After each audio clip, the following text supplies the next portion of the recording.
இலகு வழியில் இங்கிலீஷ். அனைவரும் வாய் விட்டு ஈஸியா சரளமா இங்கிலீஷ் சட்டென பேசுட ஒரே ஒரு வழி பயிற்சி தாங்க. நாம் அன்றாடம் பேசிடும் வாக்கியங்கள் தினம் 10 பார்த்துடலாம். வீடியோ பார்வையிடும் அனைவரும் வாய் விட்டு சொல்லி பாருங்க. கூச்சப்படாதீங்க. தவறாம கமெண்ட் பண்ணுங்க. எனக்கு தெரிஞ்சது தானே அப்படின்னு அலட்சியம் பண்ணாதீங்க. மேலும் இதே மாதிரியான வீடியோக்களை பார்வையிட சேனலை சப்ஸ்கிரைப் பண்ணுங்க. நண்பர்களுக்கு ஷேர் பண்ணுங்க. அப்போதான் உங்களை சுற்றிலும் ஆங்கிலம் பேசக்கூடியவர்களை நீங்களே உருவாக்கிட முடியும். இலகுவா பயிற்சி பண்ணிடலாம். Come on, let's start the practice. அவள் காலை 3 மணி வரை விழித்திருந்தாள். இது எப்படி ஆங்கிலத்துல சொல்லலாம்? She was awake until 3 a.m. She was awake until 3 a.m. அவங்க காலை 2 மணி வரை விழித்திருந்தாங்க. நடைபெற்று முடிந்த செயல்.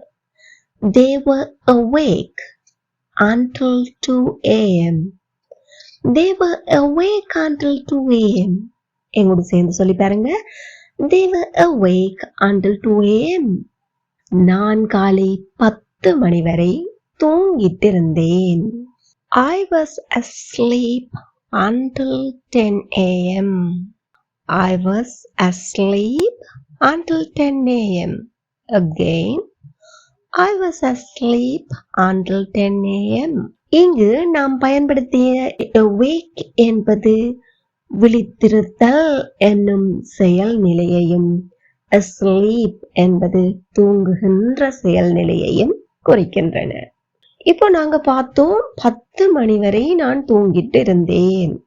அந்த நேரத்துல உங்களுக்கு யாராவது வந்து எதையாவது சொன்னால் நீங்க கேட்க தயாரான நிலையில் இருப்பீர்களா? இல்லை, தூக்க கலக்கத்தில் இருப்பீர்கள். அப்போ நீ பேசுறத கேட்க நான் தயாரா இல்ல அப்படின்னு சொல்லி கோபமா சொல்லுவீங்க.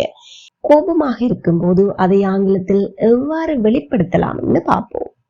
நாங்க கோபமா இருக்கைகளை உங்களுக்கே தெரியும், கைய காட்டித்தான் சொல்லுவோம், நான் நீ பேசுவதை கேட்க தயாரா இல்ல அப்படின்னு. அப்போ அந்த கையை காட்டி பேசும்போது ஆங்கிலத்தில் அதை அழகாக எப்படி சொல்வார்கள் தெரியுமா? Talk to the hand, talk to the hand அப்படின்னு சொல்லுவாங்க.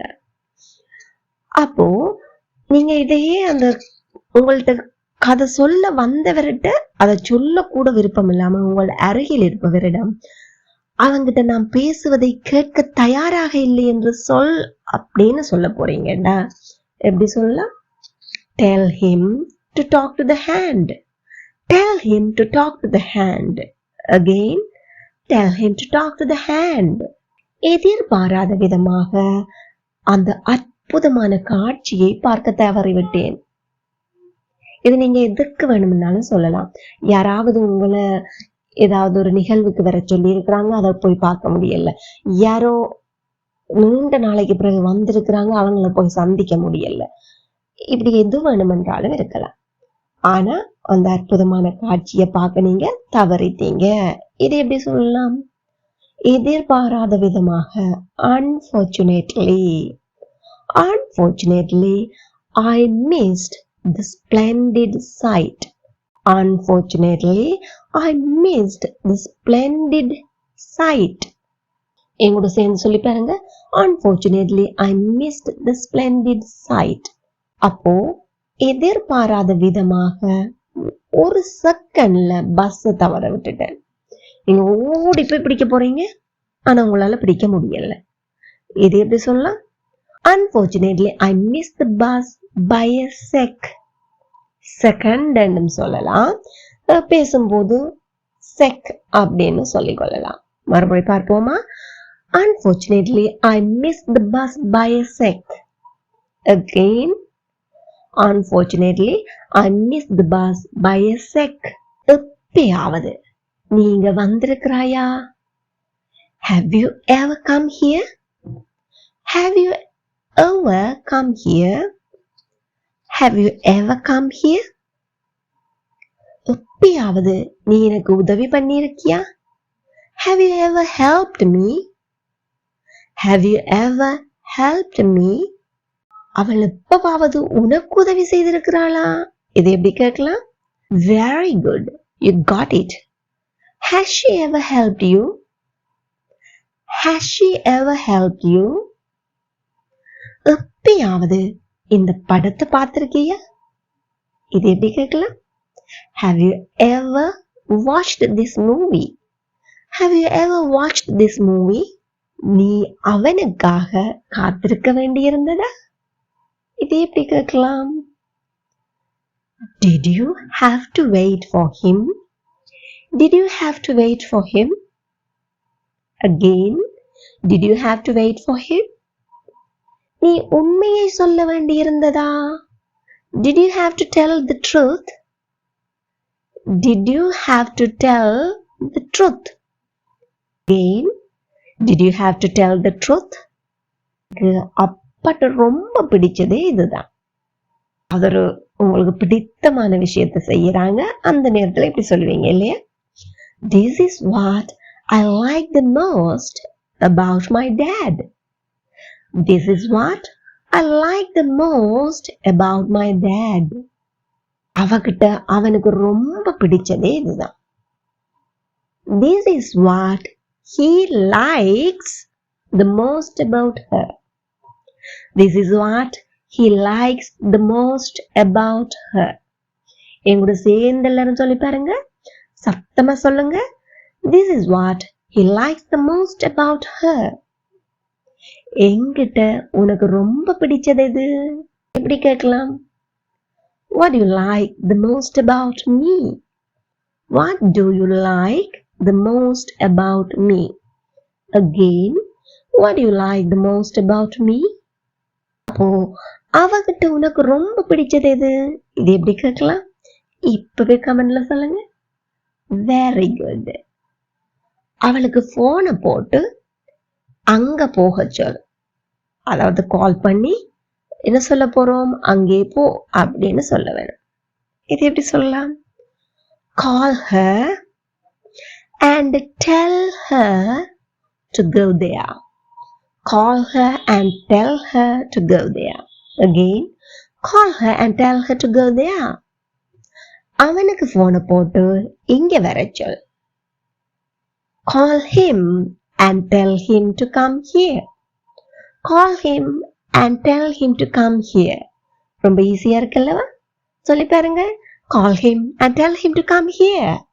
Very good. அவங்களுக்கு போனை போட்டு அதை கொண்டு வர சொல். இது எப்படி சொல்லலாம்? Well done, you got it. Call them and tell them to bring it. Call them and tell them to bring it. அப்பாக்கு போனை போட்டு இப்ப வர வேணான்னு சொல். எங்களோட வேலை இன்னும் முடியறதுக்கு நேரம் இருக்கு. இதை எப்படி சொல்லலாம்? Well done. Call your dad and tell him not to come now. Call your dad and tell him not to come now. மறுபடியும் சத்தம் எல்லாரும் என்னோட சேர்ந்து சொல்லுங்க. Call your dad and tell him not to come now. அம்மாக்கு போனை போட்டு சமைக்க வேணான்னு சொல். இது எப்படி சொல்லலாம்? Very good. Call your mom and tell her not to cook. Again, call your mom and tell her not to cook. Again, call your mom and tell her not to cook. எனக்கு நீ முன்பணம் கொடுக்க முடியுமா? இது எப்படி கேட்கலாம்? Can you pay me in advance? Can you pay me in advance? Again, can you pay me in advance? இதற்காக நீ முன்கூட்டியே பணம் செலுத்தணும். இது எப்படி சொல்லலாம்? You have to pay in advance for this. You have to pay in advance for this. Again, you have to pay in advance for this. அவள் ஏன் இப்படி நடந்துகிறாள்? யாராவது உங்களுக்கு பிடிக்காத விதத்துல நடந்து கொள்ள எப்படி கேட்பீங்க இல்லையா? Why is she behaving like this? Why is she behaving like this? ஏன் இப்படி நடந்து கொள்கிறாய்? Why are you behaving like this? Why are you behaving like this? Again, why are you behaving like this? அப்போ அவங்க அப்படி நடந்துக்க கூடாது. அவங்க அப்படி நடந்து கொள்ள கூடாது அப்படின்னு சொல்றோம். இது எப்படி சொல்லலாம்? They should not behave like that. They should not behave like that. Again, they shouldn't behave like that. எங்களோட சேர்ந்து எல்லாரும் சத்தமா சொல்லி பாருங்க. They shouldn't behave like that. அவள் அவனுடன் பேசணும்னு ஏக்கமா இருக்கிறாள். ரொம்ப யோசிச்சு தவிக்கிறா. இது எப்படி சொல்லலாம்? She yearns to talk to him. She yearns to talk to him. Again, she yearns to talk to him. நான் அப்பாவை பார்க்கணும்னு ஏக்கமா இருக்கிறேன். ஒரே தவிப்பா இருக்கு. I yearn to see my dad. I yearn to see my dad. அந்த பிள்ளை தன் அம்மாவுடன் செல்ல ஏங்குகிறது. இது எப்படி சொல்லலாம்? That child yearns to go with his mom. That child yearns to go with his mom. Now, this is the time for you to check your understanding. எப்பயாவது என்னை பார்த்திருக்கிறாயா? எனக்கு அவனுக்கு உதவி செய்யணும்னு ஏக்கமா இருக்கு. நீ அவர்களுக்காக சமைக்க வேண்டியிருந்ததா? Now, this is your chance to comment your answers. Practice makes you perfect. இந்த வீடியோ உங்களுக்கு பயனுள்ளதாக இருந்திருப்பேன். இப்பவே ஒரு லைக் பண்ணிட்டு மற்றவர்களும் பயனடைய ஷேர் பண்ணிக்கொள்ளுங்க. இதே போல் மேலும் வீடியோக்களை பார்வையிட சேனலை subscribe பண்ணிக்கொள்ளுங்கள். Thank you for watching.